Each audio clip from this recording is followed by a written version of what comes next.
یا میرا آج بگڑ بنا دے. سارے پڑھیے یا میرا آج بگڑ بنا دے. سارے پڑھیے میرا غوث اعظم جیلانی کی نظر تمہیں دیکھ رہی ہے. یا میرا آج بگڑ بنا دے. یا میرا آج بگڑ بنا دے.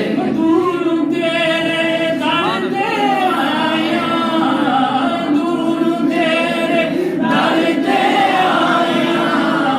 یا میرا آج بگڑ بنا دے.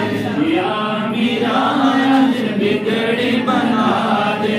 یا میرا آج بگڑ بنا دے.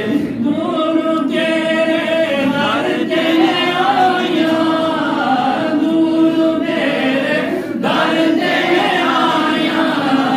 یا میرا آج بگڑ بنا دے. یا میرا آج بگڑ بنا دے. سنیے حضرت شیخ احمد جان رحمت اللہ تعالیٰ علیہ قبوس بڑے اللہ کے ولی ہوئے ہیں, جنہیں آپ کو پڑھتے ہیں نا شیخ احمد کبیر رحمت اللہ تعالیٰ علیہ. تو آپ رحمت اللہ علیہ جس علاقے کے اندر داخل ہوتے جاتے, علاقے کے باہر اپنے تمام درویشوں کو لے کر بیٹھ جاتے اور اپنے مریدوں کو بھیجتے اور کہتے جاؤ اس علاقے کے ولی سے کہو کہ پہلے آ ہمارے شیر کے لیے چارہ لے کر آ, پھر آ ہمارے آگے سلام کر, ورنہ تیری فقیری چھن جائے گی. تیری فقیری چھن جائے گی.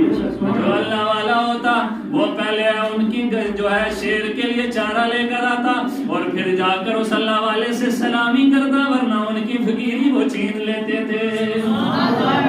لیکن پلدیاں ایک دن سرکار وہ سے پاک دشا بھی داخل ہو گئے. اس میں مخلوق آیا نا تو وہ سے پاک دے, اس نے مریدہ نے آن کیتا سرکار میرے سن لو تے غوث اعظم جیلانی ہے. اگر غوث اعظم جیلانی ہے تسی اور لوکاں تے بھلے ہوئے ہو. تے شہر بغداد ہے تے غوث اعظم جیلانی بس دے نا, چپ کر کے میرے سنو تے نکلی جلو. اوئے میرے زور دا کون جاؤ. سبحان اللہ. غوث پاک کو ماننے والوں میں آپ کو اس لیے ایک کرامت بتا رہا ہوں کہ غوث پاک کے ماننے والوں کو اللہ نام اس نے مرید بھیجے نا, تو جا کر غوث پاک کی دربار میں انہوں نے کہا کہ حضور یہاں باہر کوئی بزرگ آئے ہیں اور کہتے ہیں کہ آ کر سلام بھی کرو اور میرے شیر کے لیے چارہ کھلاؤ. تو میرے غوث پاک نے فرمایا مریدو جاؤ, وہ باہر میری ایک گائے بدی ہوئی ہے اسے لے جاؤ اور جا کر شیر کے آگے چارہ ڈال دینا. اس شخص کے مریدوں نے جا کر گائے کھولے, گائے کو لے کر چلنے لگے تو میرے غوث اعظم کے گھر پہ ایک کتا رہتا تھا جو ہڈیاں کھایا کرتا تھا اور گھر پر پلا پڑا رہتا تھا. جب دیکھا کہ غوث اعظم جیلانی کی در کی گائے جا رہی ہے, میرے غوث پاک کی گائے کو لے کے گئے تو پیچھے پیچھے دم ہلاتا وہ کتا بھی چلا گیا. جب کتا بھی چلا گیا تو اس نے پوچھا مریدو میرے شیر کے لیے چارہ لائے ہو, کہاں لائے ہیں. جب گائے کو شیر کے جو جہاں باندھا تھا وہاں پر اندر داخل کیا تو باہر سے وہ کتا بھی چھلانگ لگا کر اندر چلا گیا. ادھر شیر ہے, ادھر بڑا سا چھوٹا سا کتا ہے, لیکن جب شیر نے گائے پر حملہ کرنا چاہا ادھر کتے نے پیچھے دیکھا. یا غوث اعظم جیلانی تیرے در کا کتا ہوں, میرے غوث میرا مقابلہ اتنا نہیں ہے کہ میں شیر پر حملہ کر سکوں, پر یا غوث اگر تیرے در کے کتے کے ہوتے ہوئے کوئی تیرے گائے کو کھا جائے زمانہ کیا کہے گا. اور شیر نے حملہ کیا, ادھر کتا بھی جھپٹا, کتے نے شیر کے گلے کو پکڑا اور سارا خون چوس کر شیر کو پھینک دیا.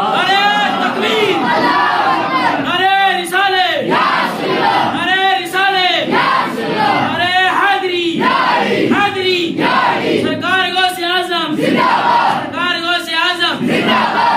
ادھر کتے نے شیر کو پھاڑ ڈالا, ادھر مریدوں نے اشارہ کیا کہ پیر صاحب, تو پیر کہنے لگا حضور ادھر سے سب کچھ چلا گیا ہے، میں بھی خالی، اس کی بغیر بھی خالی، مریدوں نے دیے نہیں جاتے یہاں سلام دیے جاتے، یہاں سلام لیے نہیں جاتے، یہاں کو سلام لیکن سنو میرے غوث کا دربار وہ ہے، مریدوں نے عرض کیا حضور جو ہونا تھا ہو گیا، اب چلو غوث کے دربار میں گر جاؤ، جو گئی ہے وہ بھی ملے گی ساتھ میں اور زیادہ بھی عطا فرما دیں گے۔ مرید شیخ احمد کبیر رحمت اللہ تعالیٰ علیہ حضور غوث اعظم کی خدمت میں حاضر ہوئے، عرض کیا میرا غوث اعظم جلی نے معاف فرمایا، وہ بھی جو لی تھی وہ بھی عطا کی اور ساتھ میں اور بھی عطا فرما دی۔ شاہ من سلطان عالم سید احمد کبیر، شاہ من سلطان عالم سید احمد کبیر، حاضر من شاد کن یا تیرے من شاد کن یا غوث